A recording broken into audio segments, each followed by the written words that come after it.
মাননীয় তাপস রায়, আমার মনে হয় আমরা যারা রাজনীতিতে আছি তাদের কাছে এমন একটি ফিগার বা এমন একটি চরিত্র, আমরা তার তুলনায় রাজনীতিতে অন্ততপক্ষে রাজনৈতিক এক্সপিরিয়েন্সে অনেকটা শিশু।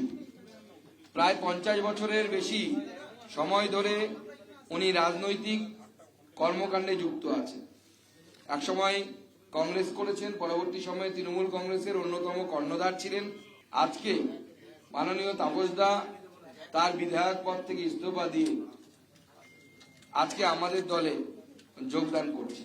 আমরা পরিষ্কার বলছি, বেছে বেছে যে সমস্ত রাজনৈতিক নেতা আমাদের পার্টির সাথে যুক্ত হওয়ার চেষ্টা করবেন, যাদের বিরুদ্ধে কোনো অভিযোগ নেই, যারা দীর্ঘদিন স্বচ্ছ ভাবমূর্তি রেখেছেন, সেই ধরনের নেতাদেরকে নিতে আমরা আগ্রহী।